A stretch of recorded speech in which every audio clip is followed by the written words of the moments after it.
Here she is, South Florida's most heavily armed talk show host. Always fair, slightly unbalanced. It's the Joyce Kaufman Show on News Talk 850 WFTL. You know, we may have to change that show open because with all this crap about, anybody with any mental handicaps is not going to be allowed to have a weapon. That saying slightly unbalanced may be problematic for me, and we'll have to think about changing that.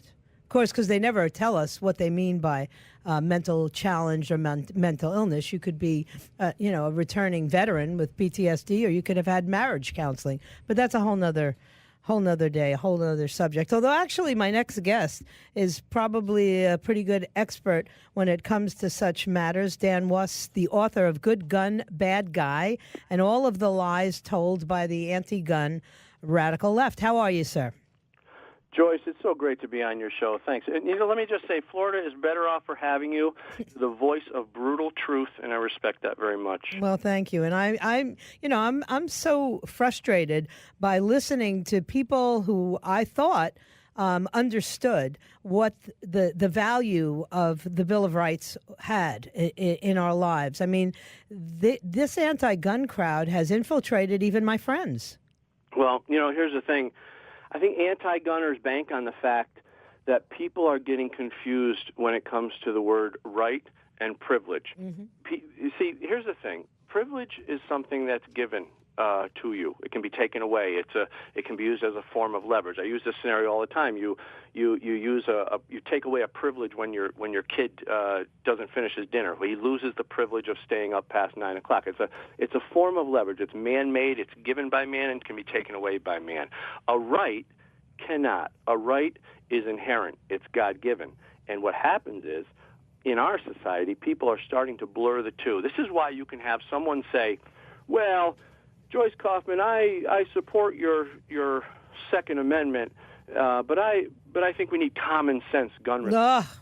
Well, you can't. Here's the thing, Joyce. You can't do both. You can't support my right to keep and bear while restricting my right to keep and bear. But the thing is, they think that this is okay. They think this is normal because they're being trained to view rights as privileges. Yeah, it's not the big line that I get all the time is I go, what do you need an AR-15 for?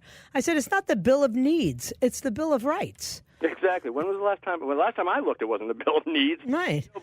And that's a straw man argument right now that they're using a lot. No one needs these automatic assault weapons, and it's the reason they're using this is to purposely confuse people. Because here's one thing that they're doing right now is they're purposely confusing the term automatic and semi-automatic, and we gun owners are bending over backwards trying to educate these people on the differences. And the thing is, half of them know the difference of semi-automatic and automatic, and half of them don't know the difference. But the truth is, none of them care. Right. They use that terminology, and they'll use it to whatever benefit they can get out of it. And it's really just to demonize guns and gun owners. Yeah, there's no question. I mean, look, this morning I went and covered the opening of the Marjorie Stoneman Douglas High School, where those kids were, walking down this street lined with police and military and big guns, everybody armed,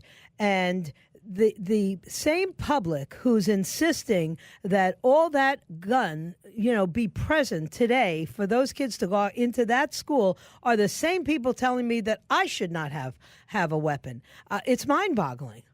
It's total hypocrisy. But I'm sure you've rehashed all the causes of this incident on your show. I'm sure you've talked about it to death. And yes. I don't want to rehash all that stuff, but we do know that it came down to a thing called the Promise Program that was implemented by Obama and Holder. It was a program to close the gap, what they called the racial achievement gap. And it was they were doing studies that were showing that black students were graduating at approximately 61%, while white students were graduating at approximately 81%. And they realized that when kids get arrested, it would reduce their chance of graduation by 20%. So this was a program that was implemented. It was basically a stand-down program, and it came after the zero tolerance program, which was just the opposite, which was kids were getting in trouble for shooting a spitball. So the stand-down program was put in place, called the Promise Program, and this was one of the causes of this whole problem. These cops should have been going in. Here's my hypothesis, Joyce. I believe that the excuse about the body cams, I think that was just an excuse. I don't know, but it seems to me like it was more based on this stand-down type program. And plus, they were getting funding for showing a reduction in school, student crimes and things like that. Yeah, well, and it's more complicated than that. And I'll just, I'll give you a great example. A couple of years ago, I guess it was after the Sandy Hook shooting, my husband and I had helped design a Kevlar insert that you could put in on the back of a chair. It straps on the back of a chair, or you could slip it into a backpack, and it would create a bulletproof protection. We took it to Robert Runcie, the superintendent of Broward County Schools, along with a school board member. We sat down and we said, this is a simple way you could afford some protection to every school child. You could put this on the back of every chair from K to 12 in Broward County for like $200,000, a pittance when you think about what they're about to spend to secure schools. And we were told that's not a good idea. We don't want to scare parents. Joyce, I heard about some Kevlar backpacks and stuff. I had no idea you were involved in that. That was what a proactive way to actually try to do something. I applaud that. Yeah, and it was actually an insert and not a backpack. They have beautiful backpacks now made out of Kevlar, and a lot of people have come along after. But when we sat down with the same guy who's on television today talking about how we haven't done enough to protect our children, I think to myself, you're playing catch up.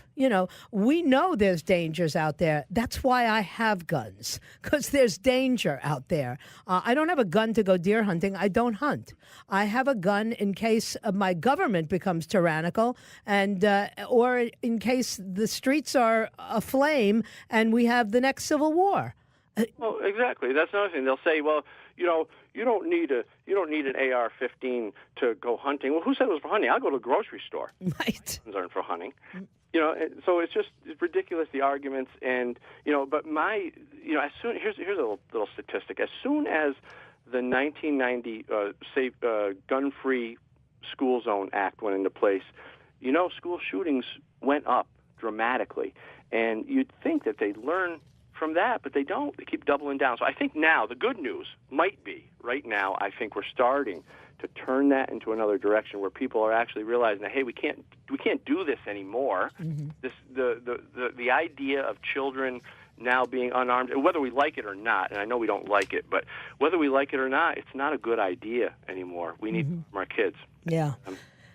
And protect them. And that's why, people like me have spent a lifetime not just being, rational, thoughtful gun owners who take the time to learn how to safeguard guns. I raised two children. They're now, one's 40 years old. It's a long time. I got grandkids now.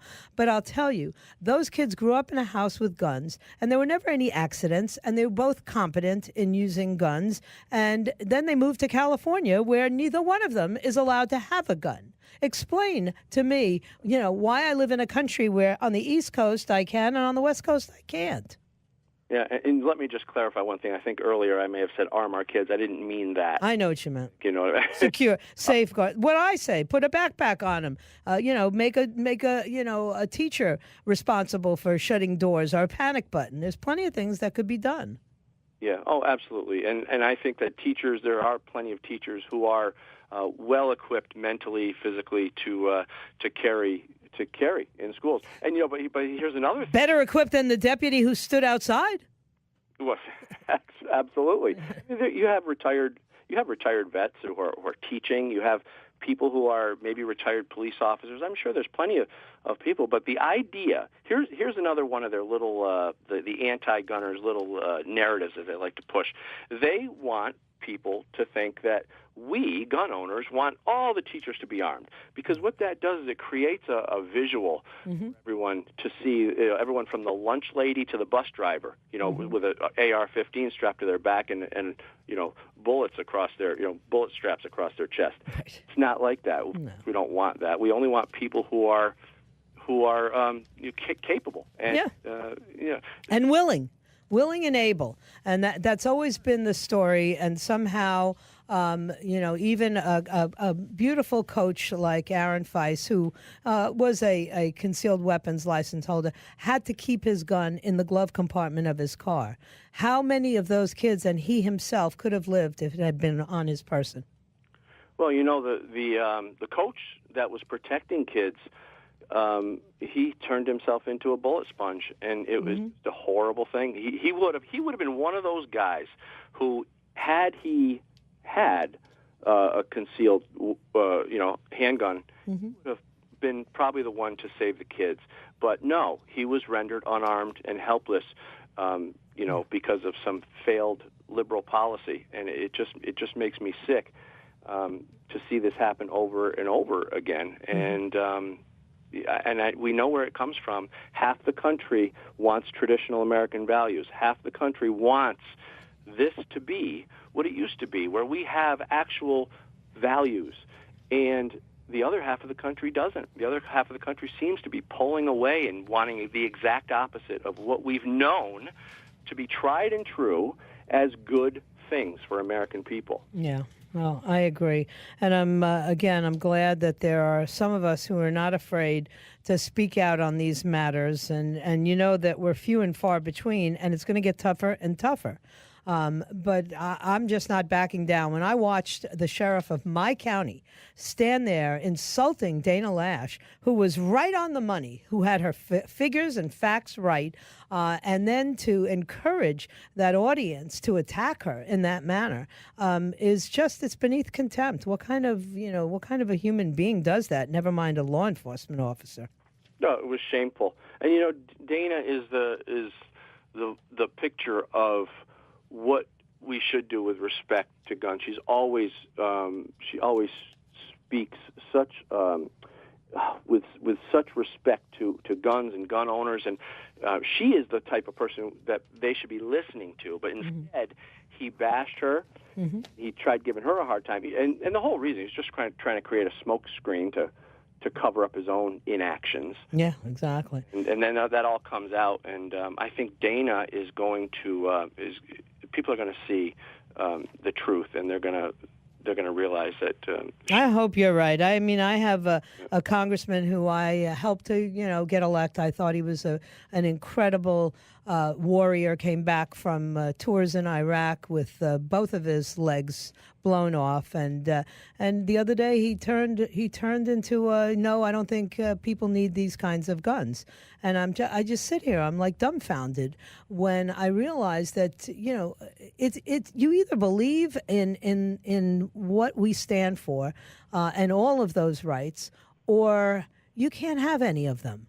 You can't have a First Amendment unless there's a Second Amendment. You can't have a Fourth, a Sixth, or an Eighth without the Second Amendment. And to forget that, or to make an analogy between the gun he used at war as a weapon of war, an M16, last time I checked, my AR-15 does not have a lever on the side that allows me to turn it into an automatic or a three-burst,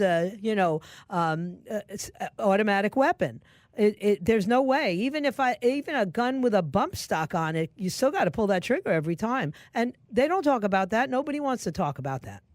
No, they just want the narrative to be out there, the fake gun narrative, and that's all they really care about.